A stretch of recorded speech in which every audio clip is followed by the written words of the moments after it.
జగన్మోహన్ రెడ్డి గారి కోసం, రాజశేఖర రెడ్డి గారి కుటుంబం కోసం నిజంగా అహర్నిశలు కష్టపడేటువంటి వ్యక్తులు మనందరం కూడా.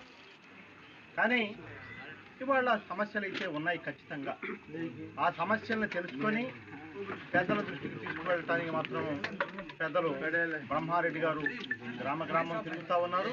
ఖచ్చితంగా ఈ సమస్యల్ని అధిష్టానం దృష్టికి తీసుకువెళ్ళేటటువంటి కార్యక్రమం ఆయన తప్పకుండా చేస్తారనే విషయాన్ని ఈ సందర్భంగా మీ అందరికీ మనం చేస్తా ఉన్నాం. అయితే ఒక విషయం, ఏది ఏమైనా ఎన్ని ఇబ్బందులున్నా మనం జగన్మోహన్ రెడ్డి గారిని ముఖ్యమంత్రిని చేయటమే మనందరి లక్ష్యం. కారణం ఏమిటంటే దాదాపుగా 75 సంవత్సరాలు మనకు స్వతంత్రం వచ్చింది. ఈ స్వతంత్రం వచ్చిన తర్వాత సామాన్యుడి గురించి, ప్రజాస్వామ్యం గురించి పట్టించుకున్నటువంటి వాళ్ళు చాలా తక్కువగానే ఉన్నారు. ప్రజాస్వామ్యంలో ప్రజలందరూ కూడా వాటాదారులే, భాగస్వాములే. కానీ న్యాయం అనేటటువంటిది జరగటం లేదనేది వాస్తవం.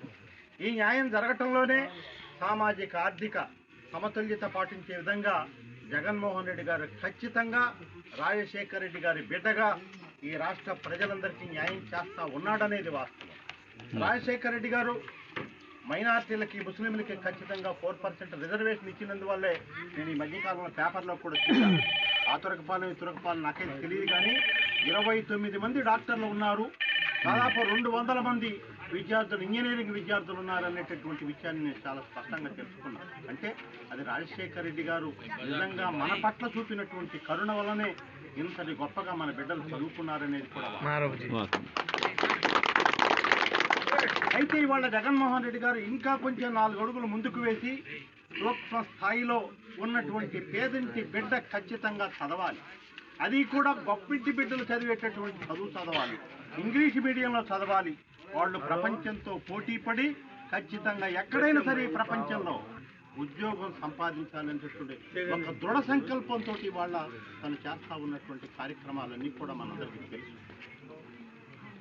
నాడు మనందరం చూసాం, రాజశేఖర రెడ్డి గారి వల్ల ఫీజు రియంబర్స్మెంట్ పొందినటువంటి కుటుంబాలు చాలా చిన్న కుటుంబాలు ఉన్నాయి. ఆటో వాళ్ళ బిడ్డలు ఉన్నారు, బట్టలు కుట్టుకునే మన బిడ్డలు కూడా ఉన్నారు దాదాపుగా ఇక్కడ. ఇవాళ ఆ కుటుంబాలను ఒకసారి ఆలోచన చేస్తే వాళ్ళ లివింగ్ స్టాండర్డ్స్ అన్నీ మారిపోయినాయి, వాళ్ళ ఇళ్ళు మారిపోయినాయి. నిజంగా జనజీవన స్రవంతిలో ఒక గొప్ప కుటుంబాలుగా ఉన్నటువంటి పరిస్థితులు మనందరికీ తెలుసు. వీటన్నిటి దృష్ట్యానే జగన్మోహన్ రెడ్డి గారు అట్టడుగునున్నటువంటి పేదంటి బిడ్డను చదివించాలనే ఒక సంకల్పంతో పనిచేస్తా ఉన్నాడనేది మనకు తెలుసు. అంతేకాదు ఇవాళ సామాజిక న్యాయం గురించి ఆలోచిస్తే నిజంగా ఎవరూ చేయనటువంటి గొప్ప కార్యక్రమం. ఏదో అరకొరగా చేశారే తప్ప, సామాన్యుడి గురించి ఆలోచించారే తప్ప ఎవరు పట్టించుకోలేదు. కానీ వాళ్ళ ఖచ్చితంగా జనాభా రీత్యా ఎంతమంది ఉన్నారు ముస్లిం సోదరులు, వాళ్ళందరికీ కూడా ఖచ్చితంగా వాళ్ళకి రిజర్వేషన్ కల్పించాలి, ఖచ్చితంగా పదవులు ఇవ్వాలి, వాళ్ళని పై స్థాయికి తీసుకురావాలనేటువంటి ఒక సంకల్పం అన్ని జాతులు, అన్ని కులాలకి కూడా సమన్యాయం చేసేటటువంటి పరిస్థితులు వాళ్ళ మనం చూస్తూ ఉన్నాం. తన మంత్రివర్గంలోనే 63% మందికి రిజర్వేషన్ కల్పించినటువంటి పరిస్థితులు కూడా మనందరికీ తెలుసు.